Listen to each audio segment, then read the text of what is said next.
Hello everyone, welcome to our channel. ನಾನು chicken gravy ಮಾಡೋದು ತೋರಿಸ್ತಾ ಇದ್ದೀನಿ. ಚಿಕನ್ನ ಫಸ್ಟ್ ಚೆನ್ನಾಗಿ ವಾಶ್ ಮಾಡ್ಕೊಂಡ್ಮೇಲೆ ಮಸಾಲೆಗೆ ರೆಡಿ ಮಾಡ್ಕೊಬೇಕು. ಆಯಿಲ್ ಹಾಕ್ಕೊಬೇಕು ಬಾಣಲಿಗೆ. ಫಸ್ಟು ಆಯಿಲು ಸ್ವಲ್ಪ ಚೆನ್ನಾಗಿ ಬಿಸಿ ಆದಮೇಲೆ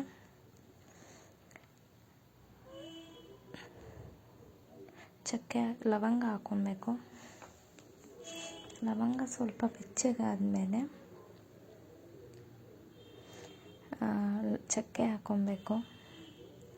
ಚಕ್ಕೆ ಲವಂಗ ಎಲ್ಲ ಸ್ವಲ್ಪ ಬೆಚ್ಚಗಾದಮೇಲೆ ಮೆಣಸು ಹಾಕ್ಕೊಬೇಕು. ಮೆಣಸು ಇದು ಎಲ್ಲ ಬಿಸಿ ಆದಮೇಲೆ ಅದನ್ನು ಫ್ಲೇಮ್ ಆಫ್ ಮಾಡಿಕೊಂಡು ಜಾರಿಗೆ ಹಾಕ್ಕೊಬೇಕು. ಚಕ್ಕೆ ಲವಂಗ ಮೆಣಸು ಎಲ್ಲನೂ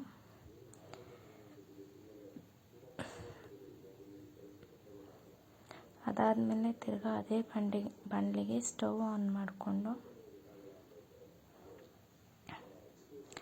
ಈರುಳ್ಳಿ ಹಾಕ್ಕೊಬೇಕು. ಈರುಳ್ಳಿ ಹಾಕಿ ಸ್ವಲ್ಪ ಮೈಲ್ಡಾಗಿ ರೋಸ್ಟ್ ಆದಮೇಲೆ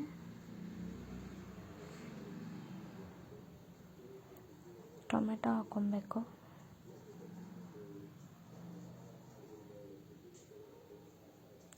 ಟೊಮೆಟೊ ಈರುಳ್ಳಿ ಎಲ್ಲ ರೋಸ್ಟ್ ಆದಮೇಲೆ ಚೆನ್ನಾಗಿ ಸ್ವಲ್ಪ ಮೀಡಿಯಮ್ ರೋಸ್ಟ್ ಆದಮೇಲೆ ಮೆಣಸಿನ್ಕಾಯಿ ಹಾಕ್ಕೊಬೇಕು.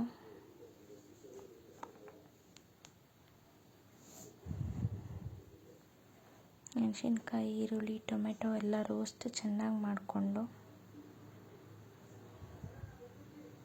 ಕೊತ್ತಂಬರಿ ಪುದೀನ ಹಾಕ್ಕೊಂಡು ಅದು ಸ್ವಲ್ಪ ರೋಸ್ಟ್ ಮಾಡ್ಕೊಬೇಕು.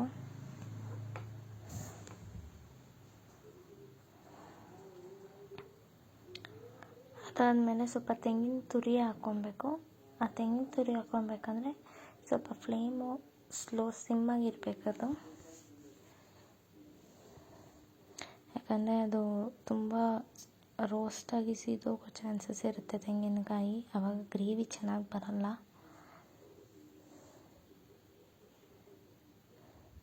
ಆಮೇಲೆ ಅದು ಬ್ಲೆಂಡ್ ಮಾಡಿದ್ಮೇಲೆ ಇದಕ್ಕೆ ಧನಿಯಾ ಪೌಡರ್ 1 ಸ್ಪೂನು, ಇವಾಗ ಚಿಲ್ಲಿ ಪೌಡರ್ 1 ಸ್ಪೂನು, ಹಾಗೇನು ತಿರ್ಗಾ ಸ್ವಲ್ಪ ಬ್ಲೆಂಡ್ ಮಾಡ್ಕೊಬೇಕು. ಶುಂಠಿ ಬೆಳ್ಳುಳ್ಳಿ ಪೇಸ್ಟ್ ಹಾಕ್ಕೋಬೇಕು. ಅದೊಂದು ಕ್ಲಿಪ್ಪು ಮಿಸ್ ಆಗಿದೆ. ತಿರ್ಗಾ ಹಾಗೇನು ಗ್ರೇವಿಗೆ ಎಣ್ಣೆ ಹಾಕ್ಕೊಂಡು ಈರುಳ್ಳಿ ಹಾಕ್ಕೊಬೇಕು. ಎಣ್ಣೆ ಸ್ವಲ್ಪ ಬಿಸಿ ಆದಮೇಲೆ ಈರುಳ್ಳಿ ಹಾಕ್ಕೊಂಡು ಚೆನ್ನಾಗಿ ರೋಸ್ಟ್ ಮಾಡಬೇಕು. ಅದನ್ನು ಚೆನ್ನಾಗಿ ಅಂದರೆ ಸ್ವಲ್ಪ ಬ್ರೌನಿಷ್ ಆಗೋವರೆಗೂ ಚೆನ್ನಾಗಿ ರೋಸ್ಟ್ ಮಾಡಬೇಕು. ಅದನ್ನು ನೋಡಿ, ಇದರಲ್ಲಿ ನಾನು ಫುಲ್ ಹಾಕಿದ್ದೀನಿ, ಯಾವ ಥರ ರೋಸ್ಟ್ ಮಾಡ್ಬೋದು ಅಂತ ಮಾಡಿಕೊಂಡ್ರೆ ಚೆನ್ನಾಗಿರುತ್ತೆ ಅಂತ. ನೋಡಿ, ಈ ಕನ್ಸಿಸ್ಟೆನ್ಸಿಗೆ ಈರುಳ್ಳಿ ರೋಸ್ಟ್ ಆಗಿರಬೇಕು. ಆಮೇಲೆ ಟೊಮೆಟೊ ಹಾಕ್ಕೊಬೇಕು. ಟೊಮೆಟೊನೂ ಅಷ್ಟೇ, ನೀವು ಒಂದು ತಗೊಂಡ್ರೆ ಸಾಕು ಈ ಗ್ರೇವಿಗೆ. ಅರ್ಧ ಮಸಾಲೆಗೆ, ಇನ್ನರ್ಧ ಒಗ್ಗರಣೆಗೆ. ಟೊಮೆಟೊನೂ ಅಷ್ಟೇ ಚೆನ್ನಾಗಿ ರೋಸ್ಟ್ ಮಾಡ್ಕೊಬೇಕು.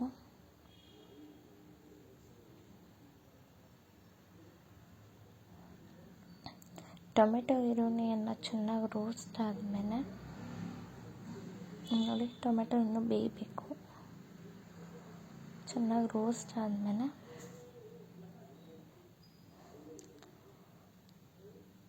ತೊಳೆದಿಟ್ಕೊಂಡಿರುವಂಥ ಚಿಕನ್ ಹಾಕ್ತಾಯಿದ್ದೀನಿ.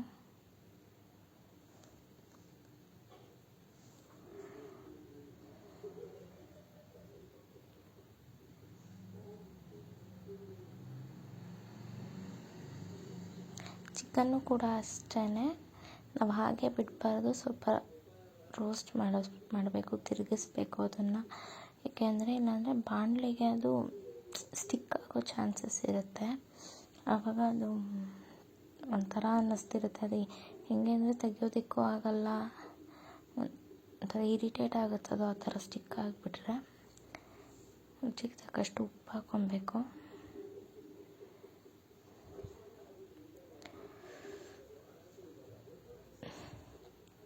ಉಪ್ಪು ಹಾಕಿ 1-2 ಮಿನಿಟ್ಸ್ ಬಿಟ್ಟು ಮಸಾಲೆ ಹಾಕ್ಕೊಬೇಕು. ಏನು ನಾವು ರೆಡಿ ಮಾಡ್ಕೊಂಡಿದ್ವಿ ಮಸಾಲೆ ಹಾಕ್ಕೊಬೇಕು. ನೋಡಿ ನಾನು ಮಸಾಲೆ ಜಾರ್ ಕೂಡ ನೀರಲ್ಲಿ ಮಿಕ್ಸ್ ಮಾಡಿ ಇದು ಮಾಡಿದ್ದೀನಿ. ಜಾರಲ್ಲಿರೋದು ಕೂಡ ಮಸಾಲೆಗಳನ್ನೆಲ್ಲ ಬಾಣಲಿಗೆ ಹಾಕಿದ್ದೀನಿ. ಲಾಸ್ಟಲ್ಲಿ ನೋಡಿ ಈ ಥರ ಥ್ಯಾಂಕ್ ಯು ಫಾರ್ ವಾಚಿಂಗ್.